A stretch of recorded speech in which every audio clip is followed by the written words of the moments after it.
हरिओम। नवरात्रों का नाम आते ही ऐसा लगता है नवरात्रियां या 9 दिन का कोई उत्सव आने वाला है। वस्तुतः यह नवरात्रियां जो है 9 तिथियों के अनुसार अथवा नई रात्रियों को हमने नवरात्र का उत्सव कहा है।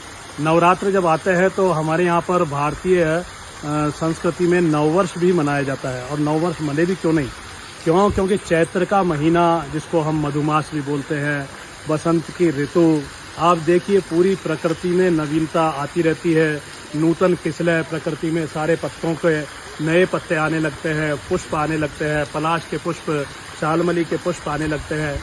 तो यही नववर्ष मनाए जाने का समय है। हमारे यहाँ पर आध्यात्मिकता ही नहीं अपितु हम वैज्ञानिकता के साथ भी चलते हैं। तो भारतीय संस्कृति में जो नववर्ष मनाया जाता है वो चैत्र शुक्ला प्रतिपदा से मनाया जाता है, जिसके साथ ही नवरात्र का भी प्रारंभ हो जाता है, जिनको हम नई रात्रियां बोलते हैं। क्योंकि यह नवीनता लेकर के आती है। चैत्र में सब पत्तों में चिताई चेतना आ जाती है, प्रकृति में चेतना आ जाती है, इसीलिए इस चैत्र में नववर्ष मनाया जाता है। और मनाए भी क्यों नहीं, क्योंकि ब्रह्मा जी ने भी इसी दिन सृष्टि का आरंभ किया था। चैत्र मासी जगत ब्रह्मा ससर्ज प्रथमे हनि शुक्ल पक्षे समग्रम तत् सदा सूर्योदय सती। और इसी दिन से ब्रह्मा जी ने भी सृष्टि का निर्माण प्रारंभ किया था। इस बार यह जो आने वाला संवत्सर है 2083 जिसको हम बोल रहे हैं, यह रौद्र नाम का संवत्सर रहेगा। और जैसा नाम वैसा गुण, रौद्र नाम के संवत्सर में हो सकता है कि कुछ प्रचंडताएं बने,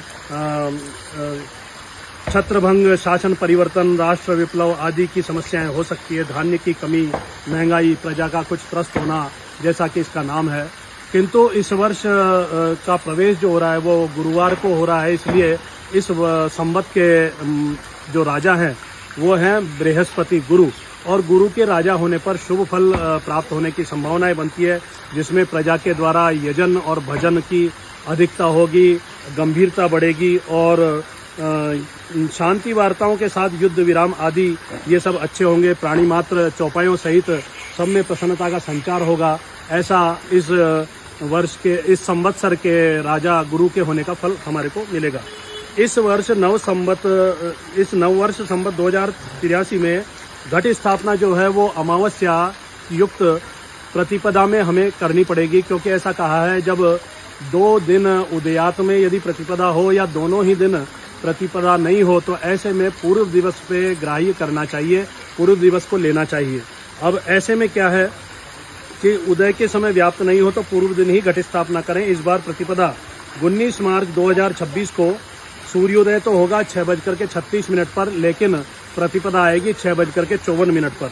और 20 मार्च को सूर्योदय पूर्व ही प्रातः 4:52 पर ही प्रतिपदा खत्म हो जाएगी। तो ऐसे में न 19 को उदय व्यापिनी प्रतिपदा है, न 20 को उदय व्यापिनी प्रतिपदा है, प्रतिपदा तिथि का क्षय है। तो ऐसे में अमा उदय हो उस दिन प्रतिपदा में घट स्थापना करें, ऐसा शास्त्रों ने कहा है। अमावस्या उदयात में प्रतिपदा 19 मार्च 2026 गुरुवार को ही घट स्थापना शेष रहेगी। प्रतिपदा तिथि का क्षय है और 19 मार्च गुरुवार को 6:53 पर प्रातः प्रतिपदा तिथि आने के बाद शुभ के चौगड़िए में 6:54 से लेकर के 8:06 तक हम प्रातः काल में घट स्थापना करें तो यह श्रेष्ठ रहेगा। अथवा अभिजीत मुहूर्त जो कि 12:11 से लेकर के दोपहर 12:58 तक रहेगा, ऐसे समय में घट स्थापना करना श्रेष्ठ रहेगा।